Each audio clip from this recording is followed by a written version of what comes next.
Assalamualaikum warahmatullahi wabarakatuh. Perkenalkan, nama saya Suryasmi Asri, NPM 091084041923 dari kelas A. Saya akan menjelaskan hukum publik dari pemerintah atau kedudukan pemerintah dalam hukum publik. Yang pertama, dalam perspektif hukum publik negara adalah organisasi jabatan, dan dari jabatan-jabatan kenegaraan ini ada jabatan pemerintahan. Perbedaan badan hukum dan organ-organnya menurut Panwitz, yaitu badan hukum adalah pendukung hak-hak kebendaan atau harta kekayaan, yang dimana badan hukum ini melakukan perbuatan melalui organ-organnya yang mewakilinya. Indro Harto menyebutkan bahwa lembaga-lembaga hukum publik itu memiliki kedudukan yang mandiri dalam statusnya sebagai badan hukum, atau disebut juga perdata. Lembaga-lembaga hukum publik tersebut merupakan badan hukum perdata dan melalui organ-organnya, dalam artian badan atau jabatan tun, menurut peraturan perundang-undang yang bersangkutan dapat melakukan perbuatan atau tindakan hukum perdata. Meskipun organ atau jabatan pemerintah dapat melakukan perbuatan hukum perdata mewakili badan hukum induknya, hal yang terpenting dalam konteks hukum administrasi adalah mengetahui organ atau jabatan pemerintahan dalam melakukan perbuatan hukum yang bersifat publik. Selanjutnya saya akan menjelaskan tentang kedudukan pemerintah dalam hukum privat. Badan hukum privat atau badan hukum adalah kumpulan orang, yaitu semua yang ada di dalam kehidupan masyarakat dengan beberapa perkecualian sesuai dengan ketentuan undang-undang dapat bertindak sebagaimana manusia yang memiliki hak dan kewajiban kewenangan seperti kumpulan orang dalam suatu badan hukum, perseroan terbatas, perusahaan, perkapalan, perhimpunan, dan sebagainya. Dalam keputusan hukum dikenal ada beberapa unsur dari badan hukum, yaitu yang pertama perkumpulan orang atau organisasi yang teratur, yang kedua dapat melakukan perbuatan hukum dalam hubungan-hubungan hukum, yang ketiga adanya harta kekayaan yang terpisah, yang keempat mempunyai kepentingan sendiri, yang kelima mempunyai pengurus, yang keenam mempunyai tujuan tertentu, yang ketujuh mempunyai hak-hak dan kewajiban-kewajiban, yang kedelapan dapat digugat atau menggugat di depan pengadilan. Bila berdasarkan hukum publik, negara, provinsi, dan kabupaten adalah organisasi jabatan atau kumpulan dari organ-organ kenegaraan dan pemerintahan, maka berdasarkan hukum perdata negara, provinsi dan kabupaten adalah kumpulan dari badan-badan hukum yang tindakan hukumnya dijalankan oleh pemerintah. Menurut pendapat Ten Berge, pemerintah sebagaimana manusia dan badan hukum privat terlibat dalam lalu lintas pergaulan hukum.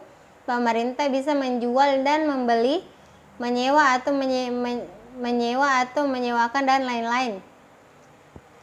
Ketika pemerintah bertindak dalam lapangan keperdataan dan tunduk pada peraturan hukum perdata, pemerintah bertindak sebagai wakil dari badan hukum, bukan wakil dari jabatan, sehingga kedudukan pemerintah dalam pergaulan hukum keperdataan tidak berbeda dengan seseorang atau badan hukum privat yang tidak mempunyai kedudukan istimewa dan dapat menjadi pihak dalam sengketa keperdataan dengan seseorang atau badan hukum dalam peradilan umum. Maka tindakan hukum pemerintah di bidang keperdataan sebagai wakil dan dari badan hukum yang tunduk dan diatur dengan hukum perdata, dan kedudukan pemerintah dalam hukum privat sebagai wakil dari badan hukum keperdataan. Keberadaan pemerintah yang secara teoritis memiliki dua fungsi, yaitu sebagai wakil dari jabatan dan badan hukum yang masing-masing diatur dan tunduk pada hukum yang berbeda, hukum publik dan hukum privat. Saya akan melanjutkan penjelasan saya tentang sejarah, fungsi, pengertian asas-asas umum administrasi negara. Asas-asas umum administrasi negara atau pemerintahan yang baik, biasa disingkat dengan AAUPB, diperkenalkan pertama kali oleh Commissie de la Monchi di Belanda pada tahun 1950. Konsep ini muncul berkenaan dengan usaha peningkatan perlindungan hukum bagi rakyat terhadap tindakan alat administrasi negara yang dipandang merugikan, terutama dengan diberikannya kebebasan bertindak kepada alat administrasi negara. Konsep tersebut kemudian dikembangkan oleh Van der Grinten pada tahun 1959 melalui suatu laporannya tentang penyelesaian sengketa administrasi di lingkungan peradilan administrasi. Selanjutnya saya akan menjelaskan tentang pengertian asas-asas umum administrasi negara. Berdasarkan pengertian yang senada dengan Jasim Hamidi, dapat penulis paparkan beberapa unsur AAUPB sebagai berikut. 1. AAUPB merupakan nilai-nilai etik yang hidup dan berkembang dalam lingkungan hukum administrasi negara. 2.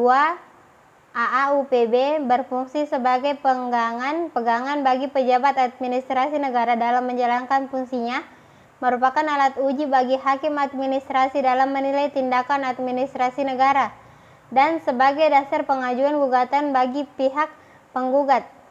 3. Sebagian besar dari AAUPB masih merupakan asas-asas yang tidak tertulis, masih abstrak dan dapat digali dalam praktek kehidupan di masyarakat. 4. Sebagian asas yang lain sudah menjadi kaidah hukum tertulis dan terpencar dalam berbagai peraturan hukum positif.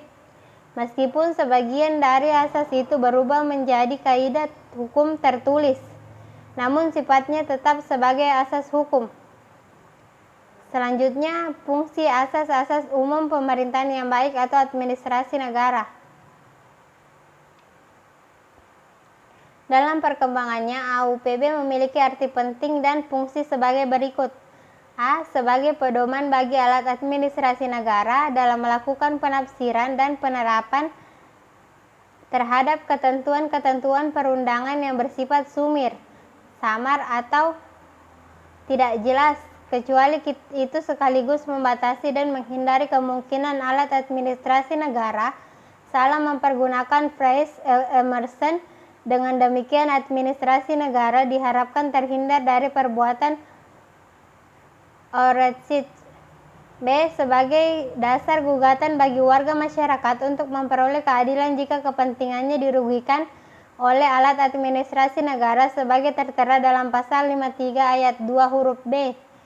C. Sebagai alat uji bagi hakim PT UN terhadap segala keputusan yang dikeluarkan oleh alat administrasi negara apabila merugikan kepentingan masyarakat dan membatalkannya. D. Sebagai pedoman bagi badan legislatif dalam merancang suatu undang-undang. Sekian dari saya. Assalamualaikum warahmatullahi wabarakatuh.